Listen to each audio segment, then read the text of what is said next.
بسم اللہ الرحمن الرحیم۔ السلام علیکم۔ رمضان مبارک کے سلسلے میں قرآن مجید کے منتخب مقامات میں جو ہم آ، ان کا مطالعہ کر رہے ہیں، ان میں آج کا منتخب مقام شروع ہوتا ہے سورہ آل عمران کی آیت نمبر 190 سے۔ یہ مقام در حقیقت سورہ مبارکہ کے اختتام کا آغاز ہے، یعنی یوں سمجھیے کہ یہاں یہ طویل سورہ مبارکہ جو 200 آیات پر مشتمل ہے وہ اپنے خاتمے تک پہنچ رہی ہے۔ اس کے آغاز میں اللہ تعالیٰ نے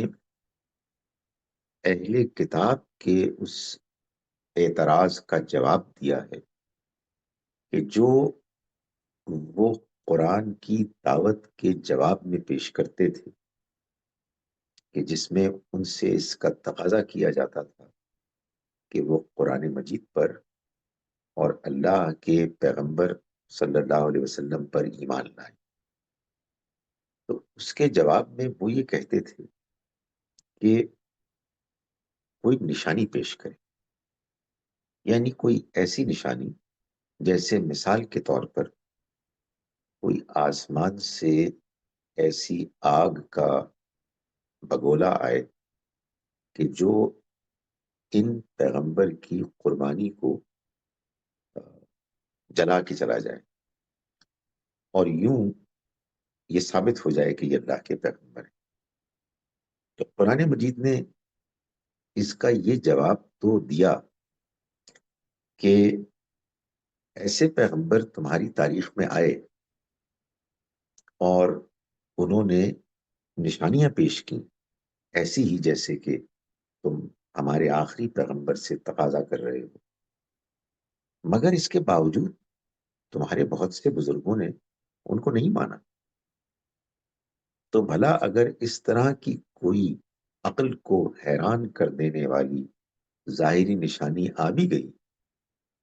تو وہ لوگ کہ جو ماننا نہیں چاہتے وہ بھلا کیوں مانیں گے؟ فرمایا کہ ان فی خلق السماوات والارض واختلاف اللیل والنہار لآیات لأولی الالباب۔ اس کے برعکس جو لوگ ماننا چاہتے ہیں ان کے لیے تو آسمانوں اور زمین میں اور رات اور دن کے اختلاف میں، یعنی ایک دوسرے کے آگے پیچھے ایک طے شدہ منصوبے پروگرام کے تحت آنے جانے میں لآیات بڑی نشانیاں ہیں لیولی الالباب، ان لوگوں کے لیے کہ جو عقل والے ہیں۔ یہ بات میں پہلے بیان کر چکا کہ سورہ آل عمران اپنے سے پچھلی سورہ البقرہ کی جوڑا سورہ ہے، جیسے کہ یہ بات میں بیان کر چکا کہ قرآن مجید کی 114 صورتوں میں سے 108 صورتیں 54 جوڑوں پر مشتمل ہیں۔ ان میں پہلا جوڑا سورہ بقرہ اور سورہ آل عمران ہے، جس کی ایک ظاہری علامت یہ ہے کہ دونوں الف لام میم سے شروع ہوتی، لیکن اس میں بہت سی دوسری مشترک ملتی جلتی باتوں میں ایک بات یہ بھی ہے، قرآن مجید میں یہ بات کہ آسمانوں اور زمین میں بڑی نشانیاں ہیں، سورہ آل عمران میں یہاں ذرا اختصار کے ساتھ بات بیان ہوئی ہے، اور سورہ بقرہ میں یہی بات تفصیل کے ساتھ بیان ہوئی ہے آیت نمبر 164 میں۔ وہاں بھی آیت کا آغاز ایسے ہی ہوا ہے، ان فی خلق السماوات والارض واختلاف اللیل والنہار، یقیناً آسمانوں اور زمین کی تخلیق میں اور رات اور دن کے الٹ پھیر میں، اور پھر مزید نشانیوں کو اللہ نے بیان کیا، والفلک التی تجری فی البحر بما ینفع الناس، اور اس کشتی میں کہ جو سمندر میں بہتی ہے اس سامان کے ساتھ کہ جو لوگوں کو فائدہ پہنچاتا ہے، اور پھر اور بہت سی نشانیاں بیان کرنے کے بعد آخر میں فرمایا کہ لآیات لقوم یعقلون، نشانیاں ہیں ان لوگوں کے لیے کہ جو عقل سے کام لیتے ہیں، جو سمجھتے ہیں، جو غور کرتے ہیں۔ یہاں انہی کو بیان کیا، یہ نشانیاں ہیں لِأُولِي الْأَلْبَابِ، اولو الالباب کے لیے، یعنی عقل والوں کے لیے۔ ایسے قرآن مجید نے ایک مقام سے دوسرے مقام کو واضح کیا، اور یہ قرآن میں بہت ہوتا ہے۔ یہ نشانیاں کس چیز کی ہیں؟ یہ نشانیاں اس بات کی ہیں کہ اس کائنات کا بنانے والا اور اس کا چلانے والا بہت قدرت رکھتا ہے، سارا علم رکھتا ہے، وہ مہربان ہے، وہ حکیم ہے، اور اس کی بہت سی صفات ہیں۔ ورنہ یہ کیسے ممکن ہے کہ یہ آسمان اور یہ زمین مل کر وہ سب کچھ انسان کے لیے پیش کریں کہ جو انسانوں کی ضرورت ہے؟ یہ کیسے ممکن ہے کہ انسان کو دن میں کام کرنے کے لیے روشنی کی ضرورت ہے تو دن موجود ہے، دن وقتاً فوقتاً نمودار ہوتا ہے، لیکن انسان کی ضرورت آرام کرنا اور سونا بھی ہے، اس کے لیے اندھیرے کے ساتھ رات آ جاتی ہے۔ اور اسی طرح سے اور بہت سی نشانیاں ایسی موجود ہیں کہ جو انسان اگر بددیانت نہ ہو، ضدی اور متکبر نہ ہو، تو وہ ان کو سمجھے گا بھی، اور اس کے نتیجے میں وہ اپنے اس رب کو پائے گا بھی کہ جس نے یہ قدرت کا کارخانہ بنایا ہے، اور وہ اس کا شکر گزار بھی ہوگا۔ فرمایا کہ یہ ان عقل والوں کے لیے نشانیاں ہیں الذین یذکرون اللہ قیاما وقعودا وعلی جنوبہم، وہ کہ جو یاد کرتے ہیں اللہ کو کھڑے، بیٹھے، اور اپنے پہلوؤں پر لیٹے ہو۔ یعنی جب ان کو یہ بات سمجھ میں آتی ہے کہ یہ جو حیرت انگیز دنیا ان کے سامنے گرد و پیش موجود ہے، ان کی ضرورتوں کو پورا کر رہی، طرح طرح کی نشانیاں ان کے سامنے لا رہی ہے، اس کا جو بنانے والا ہے وہ یہ حق رکھتا ہے کہ ہم اس کا شکر ادا کریں، ہم اس کی بڑائی کریں، ہم اس کے قدرت کے ان کرشموں کو دیکھ کر، جان کر، ہم بار بار اس کو یاد کریں، ہم اس سے باتیں کریں۔ تو جو لوگ عقل والے ہیں، یعنی اپنی عقل کو صحیح طرح سے استعمال کرتے ہیں، وہ تو پھر ایک مرتبہ اپنے خالق کو جب اس کی بنائی ہوئی کائنات اور اس کی نشانیوں کے ذریعے سے پہچان لیتے ہیں، تو پھر اس کو صبح و شام ہر وقت یاد کرتے ہیں، کھڑے ہوئے بھی، بیٹھے ہوئے بھی، لیٹے ہوئے۔ وہ تو پھر اپنی ساری زندگی اپنے اللہ پر ایمان کی روشنی میں گزارتے ہیں، اور ایمان کی روشنی میں زندگی گزارنے کا مطلب ہی یہ ہے کہ اس کو یاد کرتے ہیں، اور وہ یاد ہی نہیں کرتے بلکہ وَيَتَفَكَّرُونَ فِي خَلْقِ السَّمَاوَاتِ وَالْأَرْضِ، وہ آسمانوں اور زمین کی تخلیق پر غور بھی کرتے۔ معلوم ہوا کہ اللہ کو یاد کرنا انسان کے دل کا عمل ہے۔ انسان جب اللہ کو پا لیتا ہے تو یقیناً اس کے اندر کی یہ ایک دیرینہ خواہش ہے کہ وہ اس کی یاد سے کبھی بھی اپنے آپ کو الگ نہ کرے، وہ اس کے ساتھ تعلق قائم رکھے۔ لیکن اللہ نے انسان کو جو عقل دی ہے، اس کا تقاضا یہ ہے کہ انسان جہاں اپنے رب کو پاتا ہے، وہاں اس اپنے رب کی اس کائنات، اس کی بنائی ہوئی اس دنیا کو بار بار جب دیکھتا اور اس پر غور کرتا ہے، تو وہ یہ جاننے کی کوشش کرتا ہے کہ یہ اس نے جو کچھ بنایا ہے، اسے کیوں بنایا ہے۔ معلوم یہ ہوا کہ ذکر کے ساتھ فکر ضروری ہے۔ ہمارے ہاں ذکر کے نام پر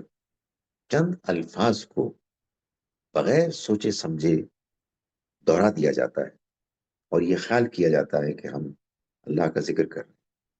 اللہ کا ذکر یقیناً الفاظ کے ذریعے سے، اس کی صفات کے بیان کے ذریعے سے ہوتا ہے، مگر یہ الفاظ، یہ اللہ کی صفات اور ان کا ذکر، یہ اصل میں اس لیے ہوتا ہے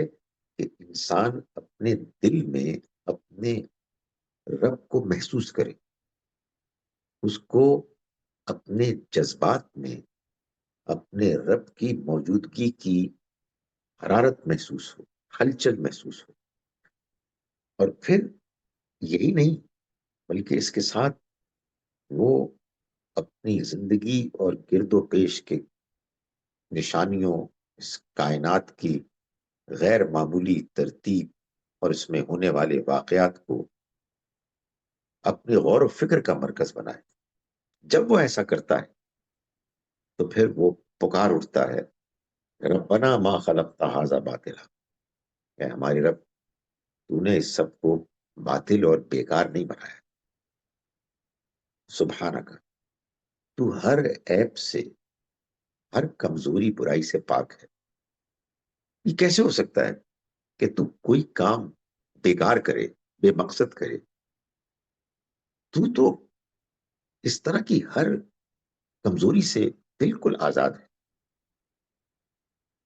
یہی اصل میں اہل ایمان سے اللہ کا تقاضا ہے کہ ہم اللہ کی دی ہوئی عقل کو استعمال کر کے اس کی نشانیوں کے ذریعے سے ہم اس کو پائیں اور اس کو یاد رکھیں،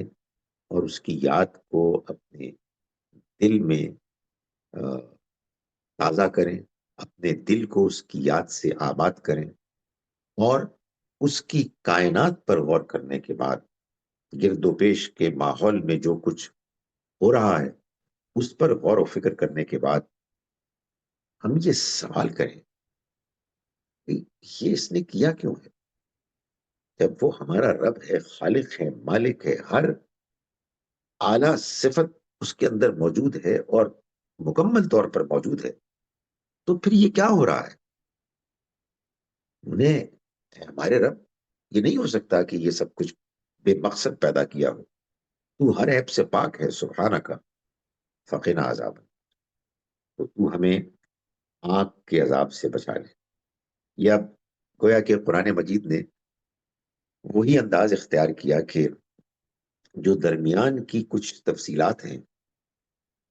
ان کو چھوڑ کر بالکل گویا کے اختتام اور کلائمیکس کو بیان کر دیا۔ یعنی وہ اس نتیجے پر پہنچتے ہیں کہ جب یہ سب کچھ بیکار باطل نہیں ہے تو پھر یہ لازماً ہونے والا ہے کہ ایک قیامت کا دن آئے گا، لوگوں کا حساب کتاب ہوگا۔ یہ دنیا ایک پہلو سے تو بہت غیر معمولی ہے، پرفیکٹ ہے، مگر ایک دوسرے پہلو سے اس میں بہت جھول ہے، بڑے مسائل ہیں، ظلم ہے، زیادتی ہے۔ یہ کیسے ہو سکتا ہے کہ یہ سب کچھ ایسے ہی چلتا رہے؟ تو یہ لازم ہے کہ جہاں ایک طرف ہمیں اتنی شاندار قدرت کے مختلف عوامل میں ایک یونٹی نظر آتی ہے، وہ ایک دوسرے کے ساتھ مل کر بڑے بڑے مقاصد ہمارے سامنے لا رہے ہیں، تو دوسری جانب انسان کے جس کے لیے یہ سب کچھ ہو رہا ہے، اس کی زندگی میں اتنی زیادتیاں ہوں، اتنے ظلم ہوں، اتنے آدمی کو زندگی کے اندر جھول نظر آئیں، مسائل نظر آئیں، ہو نہ ہو ایک حساب کتاب کا دن آنے والا ہے. جب وہ آنے والا ہے تو بھائی سب سے پہلے تو مجھے اپنی فکر ہونی چاہیے کہ اس حساب کتاب میں میں کہیں مارا نہ جاؤں. تو گویا کہ وہ لوگ کے جو اس نتیجے پر پہنچتے ہیں وہ یہ کہتے ہیں کہ پھر اگر یہ سب ٹھیک ہے تو ہر عیب سے پاک ہے، ایک قیامت کا دن آنے والا ہے جس میں حساب کتاب ہوگا، جس میں انصاف ہوگا، اور جنہوں نے زیادتی کی وہ سزا پائیں گے. پھر اے خدایا تو مجھے آگ کے عذاب سے بچا. ربنا انک من تدخل النار فقد اخزیتا، اے ہمارے رب بے شک تو نے جن کو آگ میں داخل کر دیا تو نے تو ان کو رسوا کر دیا. وما للظالمین من انصار، اور ظالموں کا کوئی مددگار نہیں. آیت کے اس ٹکڑے میں یہ بات بتا دی کہ وہ لوگ کہ جو آخرت کی پکڑ سے اپنے آپ کو بالکل بے نیاز اور محفوظ سمجھتے ہیں، ان کی ایک بڑی غلط فہمی، ایک بڑا دھوکہ یہ ہے کہ ان کو آخرت میں کوئی بچا لے گا.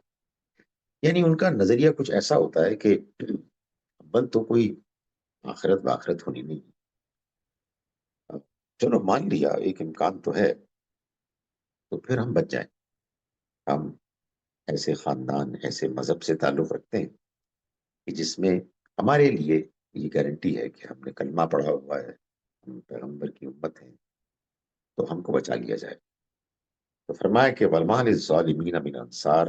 ظالموں کا کوئی مددگار نہیں، کوئی سفارش نہیں، کوئی دوستی کام نہیں آئے. کسی کی طرف سے کوئی مال کی صورت میں فدیہ دے کے ان کو چھڑانے کا امکان نہیں. ربنا اننا سمعنا منادیا ینادی، وہ اپنی اس دعا کو جاری رکھتے ہیں. یعنی ذکر اور فکر کے نتیجے میں جب وہ اس نتیجے تک پہنچتے ہیں کہ ایک آخرت ہونے والی ہے، تو اس کے بعد وہ ایک اور حقیقت کا اعتراف کرتے ہیں. ربنا اننا سمعنا منادیا ینادی، اے ہمارے رب ہم نے سنا ایک پکارنے والے کو، ینادی للایمان، کہ وہ پکار رہا ہے ایمان کی طرف. یعنی وہ لوگوں کو دعوت دے رہا ہے کہ تم اللہ کے پیغام کو مانو، اس پر ایمان لاؤ. تو یہ ظاہر ہے کہ پیغمبروں کی دعوت ہے. تو جب ایسے لوگوں کے کانوں میں پیغمبر کی دعوت پہنچتی ہے کہ جو کائنات پر غور کرنے کے نتیجے میں خود اللہ کو پا لیتے ہیں اور آخرت کی حقیقت کو جان لیتے ہیں، اس کے ہونے کو وہ سمجھ لیتے ہیں کہ ایک ضروری امر ہے، ضروری معاملہ ہے. پھر اس کے بعد جب ان کے پاس اللہ کے کسی پیغمبر کی دعوت پہنچتی ہے تو اس کو فوراً مان لیتے. اننا سمینا، ہم نے سنا، منادی ینادی، ایک پکارنے والے کو پکارتے ہوئے، للایمان، ایمان کی طرف، ان آمنوا بربکم، کہ تم ایمان لاؤ اپنے رب پر. ایمان لاؤ اپنے رب پر یعنی اپنے رب پر سچا ایمان لاؤ، اپنے رب کی اس اسکیم پر ایمان لاؤ، اس کو مانو کہ جس کو مانے بغیر تم اس کائنات کے مہمے کو حل کر ہی نہیں سکتے. تم اپنے رب کو اور اس کی پلاننگ کو صحیح طرح سمجھ ہی نہیں پا سکتے. تو ایمان لاؤ اس پر. فآمنا، تو ہم ایمان لے آئے. یعنی ہمیں ان کی بات کو ماننے میں کوئی مشکل نہیں ہوئی، کوئی تردد نہیں ہوا. ربنا فاغفر لنا ذنوبنا، اے ہمارے رب چنانچہ تو ہمیں معاف کر دے ہمارے گناہ. ہمارے لیے ہمارے گناہ معاف کر دے، وکفر عنا سیئاتنا، اور ہماری سیئات وہ ہم سے جھاڑ دے، دور کر دے، وتوفنا مع الابرار، اور ہمیں نیک لوگوں میں وفات دے، نیک لوگوں کے ساتھ وفات دے۔ یہ لوگ کہ جو اپنے غور و فکر کے نتیجے میں پہلے ہی اللہ پر ایمان اور آخرت کے ہونے کی ضرورت کو پا لیتے ہیں، پیغمبر کی دعوت جب ان کو پہنچتی ہے تو اس کو وہ فوراً قبول کرتے ہیں، انہیں کوئی تردد نہیں ہوتا، لیکن اس کے باوجود ان کے اندر کوئی غرور، تکبر، اپنے بارے میں بڑائی کا احساس نہیں ہوتا، بلکہ وہ عاجزی اور انکساری کا ایک نمونہ ہوتے ہیں۔ چنانچہ ان کو یہ احساس ہوتا ہے کہ اللہ کی وحی اور اس کے پیغام کی روشنی کے بغیر جو انہوں نے زندگی گزاری، اس میں بہت سی غلطیاں تھیں۔ ہم اپنے رب سے ان غلطیوں پر معافی مانگتے ہیں اور درخواست کرتے ہیں کہ وہ ہماری ان برائیوں کو دھو دے۔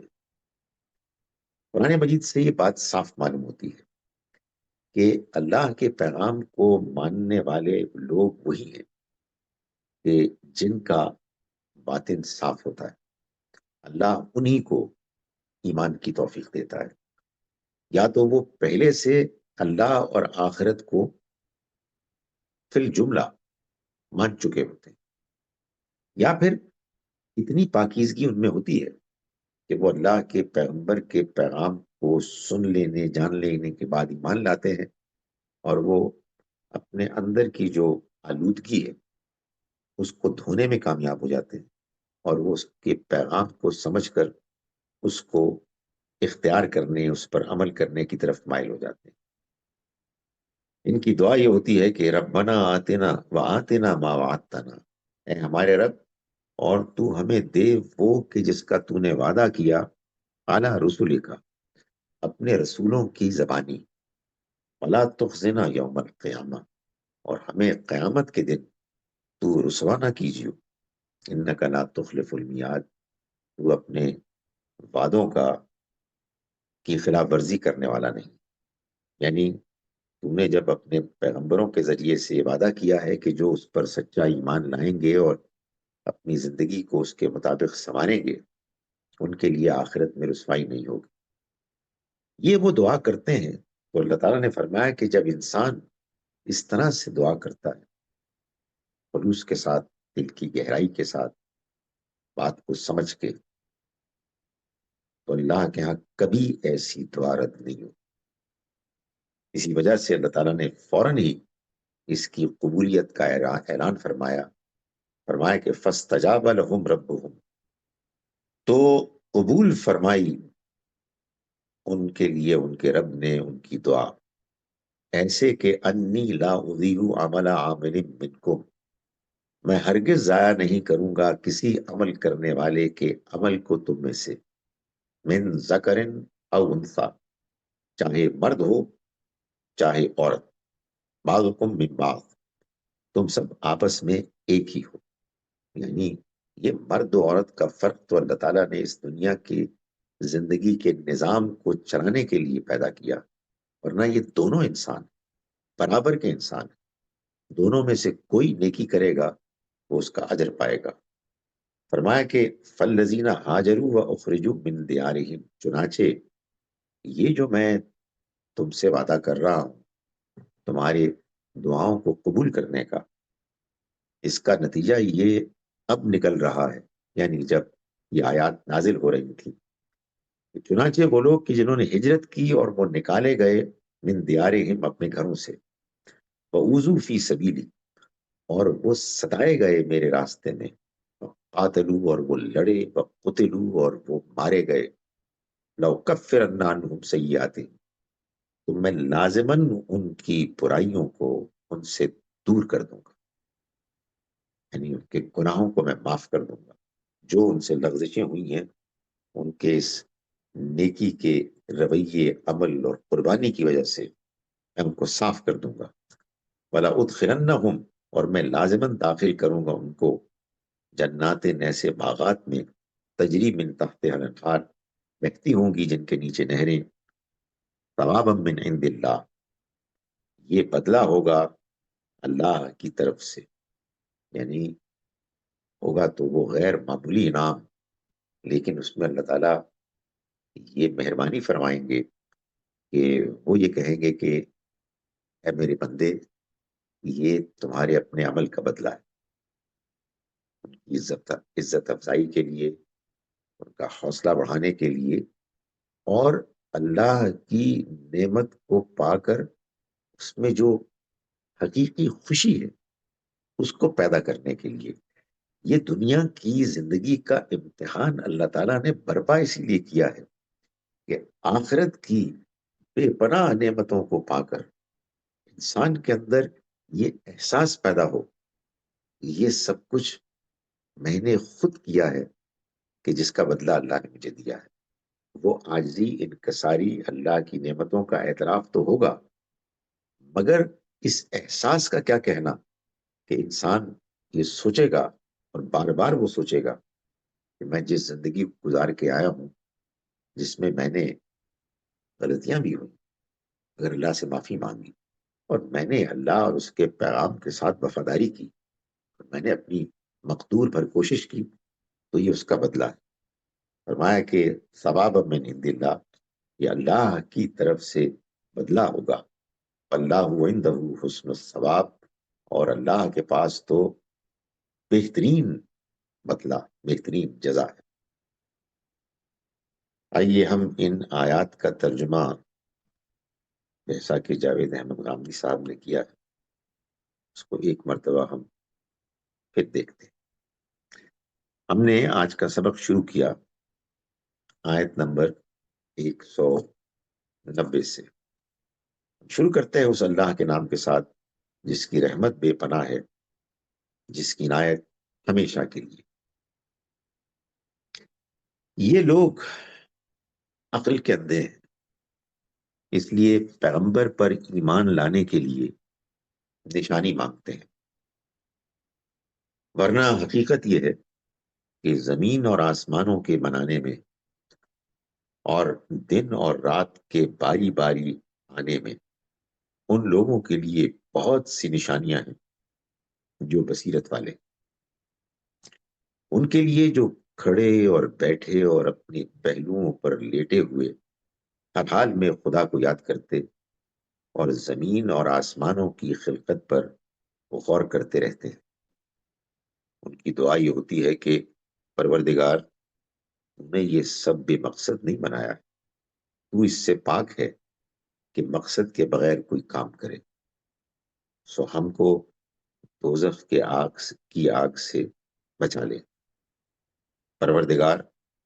تو نے جسے دوزخ میں ڈالا اسے در حقیقت بڑی رسوائی میں ڈال دیا، اور وہ ایسی جگہ ہے کہ ظالموں کا وہاں کوئی مددگار نہ ہوگا۔ پروردگار، ہم نے ایک پکارنے والے کو سنا جو ایمان کی طرف بلاتا تھا، لوگوں اپنے پروردگار کو مانو، تو ہم نے مان لیا، اب تو ہمارے گناہوں کو بخش دے، اے مالک ہماری برائیوں کو ہم سے دور کر دے اور ہمیں اپنے وفادار بندوں کے ساتھ موت دے۔ پروردگار، اپنے رسولوں کی زبان سے جو وعدے تو نے ہم سے کیے ہیں وہ ہمارے لیے پورے کر دے، اور قیامت کے دن ہمیں رسوا نہ کر، بے شک تو اپنے وعدے کے خلاف کرنے والا نہیں ہے۔ سو ان کے پروردگار نے ان کی یہ دعا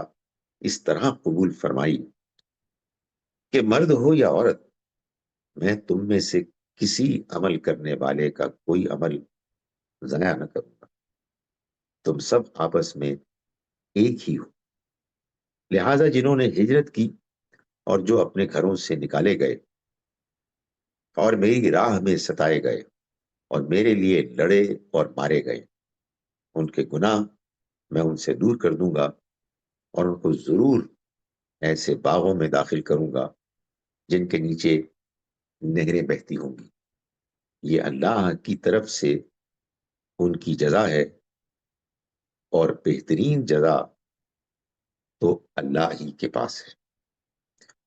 اللہ تعالی ہم کو بھی اس بات کی توفیق دے کہ ہم اپنی زندگی میں اللہ کی نشانیوں کو دیکھیں تو ان پر غور کریں، اللہ کو یاد کریں، ہر وقت اس کو یاد کریں، اور یاد کرنے کے ساتھ ساتھ ہم غور و فکر بھی کریں اور آخرت کو سمجھیں اور مانیں، اور آخرت کو سنوارنے کے لیے، اس میں کامیابی کے لیے بہترین رویہ اختیار کریں۔ اللہ تعالیٰ ہم سب کو ہدایت دے اور ہدایت پر عمل کرنے کی توفیق عطا فرمائے۔ السلام علیکم ورحمۃ اللہ وبرکاتہ۔